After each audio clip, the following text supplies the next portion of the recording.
My dear friends, welcome back to my channel. आज आपको इस वीडियो में बालाजी प्रकाशन से कक्षा 9th गणित प्रश्नावली 11.1 क्वेश्चन नंबर 20 के बारे में चर्चा करेंगे। पाठ का नाम है त्रिभुज एवं उसके गुण। इसके पहले आप लोग जो है अभी तक सिद्ध किए होंगे कि कोण ए प्लस कोण बी प्लस कोण सी बराबर 180 अंश, लेकिन आज हम लोग सिद्ध करेंगे कोण ए प्लस बी प्लस सी बराबर 360 अंश। तो इसको कैसे सिद्ध करेंगे, तो इस चित्र को देखेंगे ध्यान से। तो इसको हम लोग दो विधि से हल कर सकते हैं। तो इस वीडियो में हम दोनों विधि का प्रयोग करेंगे। कैसे दो विधि से आप इसको सॉल्व कर सकते हैं। पहली विधि देखिए, पहली विधि है बहिष्कोण का। आप लोग पढ़े होंगे कि जब एक त्रिभुज की कोई एक भुजा बढ़ाई जाती है तो उससे बना बहिष्कोण अपने विपरीत दो कोणों के योग के बराबर होता है। तो यहाँ पे देख पा रहे हैं, यहाँ यह इस त्रिभुज में एक बहिष्कोण इधर भी बन रहा है, बढ़ा हुआ है। तो देखिए यह भी एक बहिष्कोण है। त्रिभुज ए आपका ए बी सी एक त्रिभुज है और इसकी एक भुजा बढ़ाई गई है, तो बहिष्कोण यह भी बनना है और यह भी बहिष्कोण बना है और यह भी बहिष्कोण। आप यहाँ देख सकते हैं यह भी बहिष्कोण है, नीचे भी। अब क्या करेंगे, सबसे पहले हम यहाँ पे जो त्रिभुज के अंतः कोण हैं उनका नामकरण कर देंगे। तो त्रिभुज के अंतः कोण में आपका कोण ए है, ठीक है, और बी है और कोण सी है। तो इसका हम लोग नामकरण कर देंगे। तो आप इसको कोण ए को आप एक नाम दे सकते हैं और कोण बी को आप 2 दे सकते हैं और कोण सी को आप 3 दे सकते हैं। 3 अलग अलग नाम हमने दे दिया है। अब करना क्या है, आप वही बहिष्कोण का फार्मूला लगा देंगे, ठीक है। लिखेंगे त्रिभुज ए बी सी में, ए बी सी में, ये ए बी सी आपका त्रिभुज है और बहिष्कोण यह बन रहा है। आप देख पा रहे हैं कि जो इधर वाला है उससे आपसे मतलब नहीं है, इससे मतलब है कि जो आपको ए दिया ए बी सी, इसको ध्यान देना है। तो हाई ए कोण इधर वाला ए है, इधर वाला आपका बी है, इधर वाला सी है। तो अगर हम इस कोण ए का मान दें, जैसे ए है, इस कोण ए को देंगे अगर, तो यह भी क्या है, एक बहिष्कोण है। तो बहिष्कोण की विपरीत भुजा क्या होती है, आपको पता होना चाहिए कि बहिष्कोण की विपरीत भुजा, सामने वाली भुजा पे जो कोण बनते हैं वो इसके विपरीत कोण होने जाएंगे। तो अगर आपको कोण ए की बहिष्कोण बताना है तो इसको ध्यान से देखना है इधर वाला कि यह किस भुजा पे पड़ रहा है, ठीक है। तो इसकी विपरीत भुजाएं ए होती हैं, तो आपका हो जाएगा कोण 3 और 2।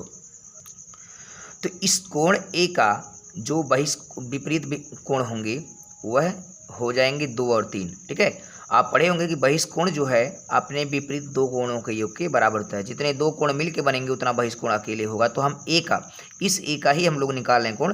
तो ये जो कोण ए है वो बहिष्कोण है और इसके अंतः कोण क्या है, कोण 2 और कोण 3। तो आप लिख सकते हैं कोण 2 प्लस कोण 3। इसको समीकरण 1 दे देंगे और लिख देंगे त्रिभुज के बहिष्कोण से, त्रिभुज के बहिष्कोण से, ये त्रिभुज का हमने बहिष्कोण का फार्मूला लगा दिया है। अभी आप चाहें तो उसको लिख भी सकते हैं कि अगर एक त्रिभुज की एक भुजा बढ़ाई जाती है तो उससे बना बहिष्कोण अपने विपरीत दो कोणों के योग के बराबर होता है। जितना दो कोण मिल के होंगे उतना अकेले बहिष्कोण होता है। ऐसे आप बी को भी देख लेंगे, बी भी अब बहिष्कोण बना रहा है। इसी प्रकार आप लिख सकते हैं, इसी प्रकार जो कोण बी है वह भी बहिष्कोण बना रहा है और इसके विपरीत क्या हो जाएंगे, तो इसके सामने वाली भुजा को देख सकते हैं, कोण बी के विपरीत कोण हो जाएंगे। सामने वाली भुजा पे आप देख पा रहे हैं कोण 3 और 1 है, कोण 3 और 1 है। तो आप कोण 3 और प्लस 1 भी कर सकते हैं या 1 प्लस 3 कर सकते हैं, ठीक है। इस कोण बी के विपरीत कोण हो जाएंगे कोण 3 और 1, ठीक है। ये हमने ऐसे कर दिया है। इसको समीकरण 2 दीजिए, वही नियम आप लिख दीजिए बहिष्कोण से। आप ऐसे लिख सकते हैं त्रिभुज के बहिष्कोण से। यहाँ पे कोण 3 धन कोण 1, इसको आप थोड़ा सा देख लीजिएगा। अब क्या करेंगे, तीसरे वाले में देखेंगे कि जो है हमारा जो सी है, सी भी बहिष्कोण है। तो कोण जो सी है वह भी बहिष्कोण बना रहा है। तो इसके विपरीत कोण कौन है, तो विपरीत भुजा पर देखेंगे कोण सी का बहिष्कोण अगर बताना है तो इसको देखेंगे इस सामने वाली भुजा पर, ठीक है। तो सामने वाली भुजा पे क्या पड़ रहा है, कोण 2 प्लस कोण 1, कोण 2 प्लस कोण 1। तो आप इस तरह लिख सकते हैं कि कोण 2 प्लस कोण 1, समीकरण नंबर 3, ठीक है। वही नियम लिखेंगे त्रिभुज के बहिष्कोण, त्रिभुज के बहिष्कोण से। ठीक है। तो आपको कोण ए प्लस कोण बी प्लस सी 360 लाना है, तो कोण ए कोण बी कोण सी के वैल्यू निकल गए हैं। तो आप क्या करेंगे, आप तीनों समीकरण को जोड़ लेंगे, लिखेंगे समीकरण 1 व 2 व 3 से, समीकरण 1 2 व 3 से, ठीक है। तो तीनों समीकरण को आप जोड़ लेंगे। तो जोड़ेंगे कैसे, देखिए जब भी समीकरण को जोड़ा जाता है तो बाएं पक्ष को बाएं में जोड़ते हैं, दाहिने को दाहिने में। तो बाएं पक्ष को जोड़ेंगे तो कोण ए, दूसरे वाले में कोण बी और तीसरे समीकरण में कोण सी हो जाएगा। और दाहिने में, इधर पहले वाले में दाहिना है कोण 2 प्लस कोण 3, कोण 2 प्लस कोण 3, सॉरी इस तरह से है, प्लस, और दूसरे वाले में कोण 3 प्लस कोण 1, कोण 3 प्लस कोण 1 हो जाएगा। और इसमें देख रहे हैं सी वाले में कोण 2 प्लस कोण 1 है, कोण 2 प्लस कोण 1 है। ऐसे आप बाएं पक्ष को रहने देंगे, कोण ए प्लस कोण बी प्लस कोण सी। अब देख पा रहे हैं इधर में कि कोण 1 2 बार है और कोण 2 भी 2 बार है और कोण 3 भी 2 बार है। तो आप 2 कॉमन भी ले सकते हैं, क्योंकि दोनों सभी कोण जो है 2 2 बार आए हैं, 2 कॉमन है। तो आप इस क्रम से लिखेंगे तो कोण 1 धन कोण 2 धन कोण 3 हो जाएगा, ठीक है, ऐसे हो जाएगा क्योंकि 2 2 बार है। तो आपका हो जाएगा कोण ए प्लस कोण बी, बाएं पक्ष को ऐसे ही रखेंगे क्योंकि हमें बाएं पक्ष में यही लाना है, ए बी सी। और यहाँ पे देख पा रहे हैं 2 है, बीच में कोई चिन्ह नहीं जुड़ा है। अब कोण 1 प्लस कोण 2 प्लस कोण 3 यानी अंतः कोण है, ये क्या है, ये त्रिभुज के अंतः कोण है। देखिए कोण 1 कोण 2 कोण 3, ये त्रिभुज के अंतः कोणों का योगफल कितने का होता है, जब तीनों आपस में जुड़ जाते हैं त्रिभुज के तीनों अंतः कोण। तो हम इसके जगह पे क्या लिख सकते हैं, 180, क्योंकि त्रिभुज के तीनों अंतः कोण आप यहाँ से देख पाएंगे कि जब त्रिभुज के अंदर तीनों कोण जोड़ा जाता है तो उसका योगफल 180 होता है। आप लिख सकते हैं त्रिभुज के कोण योग गुण से, कोण योग गुण से। इस तरह से आप कर सकते हैं कि हमने जो है 1 2 3 की जगह पे हमने 180 रख दिया है।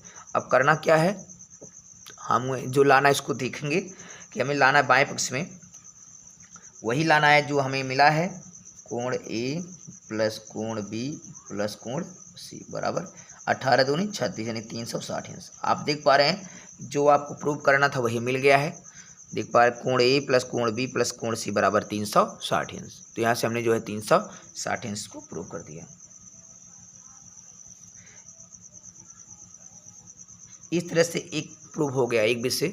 अब हम सीखने वाले हैं इसको दूसरे विषय कैसे सॉल्व कर सकते हैं। आइए देखते हैं इसको दूसरे विषय हम लोग कैसे सॉल्व कर पाएंगे। तो देखिए सबसे पहले हम लोग त्रिभुज के अंतः कोण बताएंगे, क्योंकि अभी बाहर बहिष्कोण दिए गए हैं कि त्रिभुज की भुजाएं बढ़ाई गई हैं, इसकी भी भुजाएं बढ़ाई गई हैं, कोण बनाया गया है। इधर की भुजाएं बढ़ाई गई हैं, कोण सी है, और इधर की भुजा बढ़ाई गई है, कोण बी है। यानी त्रिभुज की प्रत्येक भुजाएं बढ़ाई गई हैं, उनसे जो है 3 प्रकार के बहिष्कोण बने हुए हैं। तो बहिष्कोण बने हैं तो हम सबसे पहले जानेंगे इसके अंतः कोणों के बारे में। तो अंतः कोण जब बनेंगे, आप देख पा रहे हैं यहाँ से, अगर मैं इस कोण की बात करूं, इस रेखा पर आप इस ABC भी आप कर सकते हैं। आप ए को ही देखें, जो ए है और इधर वाला कोण, ठीक है, उसको हम लोग निकालेंगे इधर वाला कोण क्या होगा। तो आप देख पा रहे हैं कि जो BA है वो एक रेखा है। BA क्या है, एक रेखा है। चूँकि BA कहो या AB कहो, AB एक रेखा है। और जब एक रेखा होता है अगर उस पर 2 3 कोण बनते हैं उसको हम कहते हैं रैखिक युग्म। तो यह देखिए, यह अंदर और एक बाहर है। बाहर ए है, बहिष्कोण बन रहा है, अंदर का कोण पता नहीं है। अगर अंदर का कोण पता चल जाए तो हम लोग अंतः कोणों का योगफल लगा लेंगे। तो यह दोनों कोण, बाहर वाला कोण, अंदर वाला कोण, यह एक ही रेखा AB पर है। आप देख पा रहे हैं इस AB पे ही रेखा है। तो ये दोनों हो जाएंगे रैखिक युग्म। और रैखिक युग्म का मतलब होता है दोनों कोणों का योगफल 180 अंश। जब 2 कोणों का योगफल 180 है, अगर एक कोण A है तो दूसरा क्या हो जाएगा, तो आप दूसरा बता पाएंगे। दूसरा हो जाएगा 180 अंश माइनस ए। हम कैसे कहेंगे, थोड़ा सा यहाँ पे देख पा रहे हैं, जब 2 कोण, देखिए जब 2 कोण, सॉरी यहाँ पे जब 2 कोणों का योगफल 180 अंश, यानी 2 कोण मिलकर 180 अंश बनाते हैं, तो क्या करते हैं, अगर मैं किसी को अगर x देता हूँ तो दूसरा कोण क्या हो जाएगा 180 अंश माइनस x। आप पढ़े होंगे कि जब 2 कोणों का योगफल 180 अंश है, अगर मैं उनको अलग अलग डिवाइड करूँ, एक कोण को x दे दूंगा तो दूसरा 180 माइनस x। अगर मैं इनको जोड़ता भी हूँ तो 180 करके 180 हो जाएगा। तो यहाँ पे ऐसे एक्स नहीं है, ए है, तो उसको हम लोग 1 कर लेंगे। तो वही काम करना है। अगर एक बहिष्कोण आपका ए है, ए दो अंतःकोण बहिष्कोण यह रैखिक क्यों बना रहे हैं, तो इनका योगफल 180 अंश हो जाएगा। अगर एक ए है तो दूसरा 180 अंश माइनस ए हो जाएगा, 180 अंश माइनस ए हो जाएगा। ठीक, यही काम हम लोग करेंगे। तो यहाँ पे क्या हो रहा है कि हमारा जो अंतःकोण हो जाएगा 180 अंश माइनस ए हो जाएगा। ठीक है, इस तरह से कर सकते हैं। ऐसे देखेंगे बी वाला, देखेंगे तो यहाँ पे अंदर वाला कोण जो आंतरिक कोण है, यानी दोनों बाहिश जो है रैखिक क्यों मिलके 180 बना लिए। अगर एक ए है तो दूसरा 180 अंश माइनस ए हो जाएगा।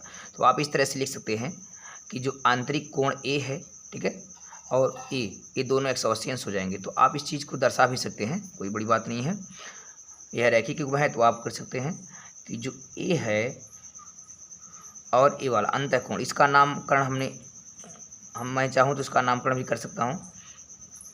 ये हो जाएगा आपका, इसका नाम क्या हो जाएगा, सी ए बी। तो प्लस कोण सी ए बी, ठीक है। सी है, ए है, ए है, बी है, ये दोनों मिलके 180 अंश हो जाएंगे। आप ऐसे करेंगे थोड़ा सा बड़ा हो जाएगा सवाल, लेकिन सवाल तो आसान है। हमने यहाँ पे आपका आज अब आपका हो जाएगा कोण सी ए बी बराबर हो जाएगा 180 अंश। देखिए आप धन ए है तो हो जाएगा माइनस ए, वही चीज़ आया ना जो हमने बताया था कि जो अंदर वाला कोण है 180 अंश माइनस ए हो जाएगा। इस तरह से आप कर सकते हैं, इसको आप समीकरण 1 दे सकते हैं। ठीक है, इसी प्रकार दूसरे वाले में भी देखेंगे इस रैखिक पर, यानी बी वाला। बी देखें, बी किस तरह लिखा पे, तो इसको देखेंगे थोड़ा सा बढ़ाएंगे तो यह भी एक रैखिक युग्म बना रहा है। क्या बन रहा है, रैखिक युग्म बन रहा है। तो यह कोण और यह कोण आपका हो जाएगा 180 अंश। सॉरी, इधर वाला देख सकते, उधर छोड़िए, इधर वाले कोण यानी कोण बी और अंदर वाला कोण बी, ये दोनों रैखिक युग्म बना ले रहे हैं और इनका भी योगफल क्या हो जाएगा 180 अंश माइनस हो जाएगा।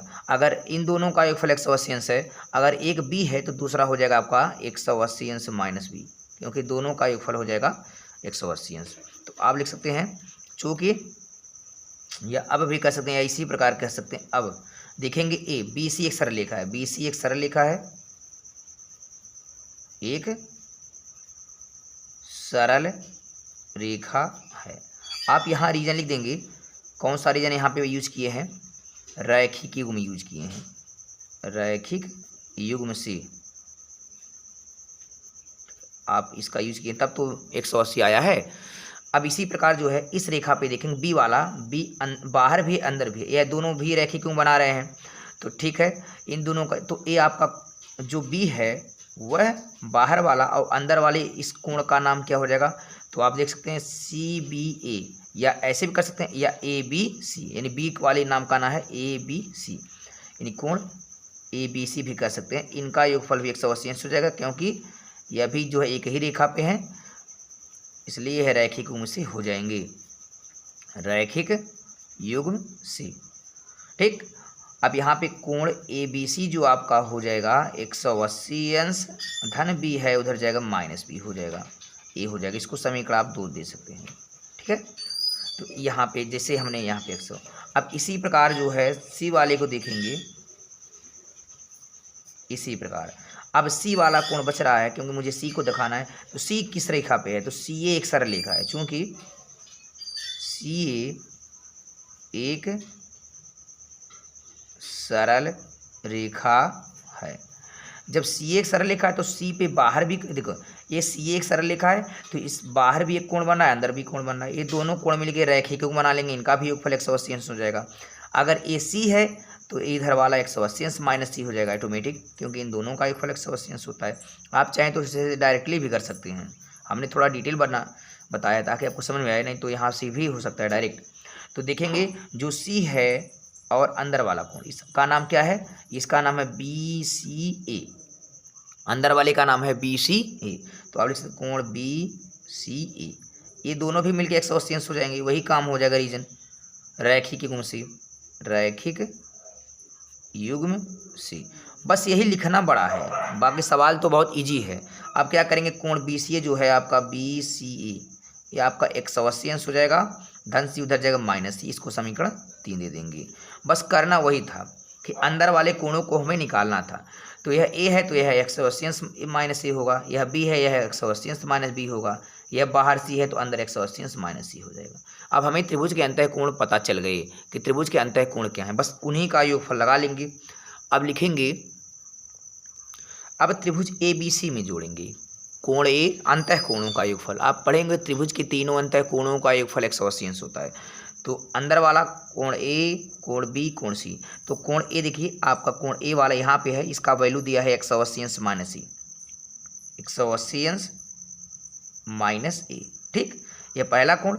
अब इसके लिए बी वाला दिया 180 माइनस बी, प्लस कर सकते हैं 180 माइनस बी, और प्लस सी वाला एंगल मिला था हमें, देखिए सी वाला एंगल एक्स, यह है सी वाला angle 180 minus c plus 180 minus सी।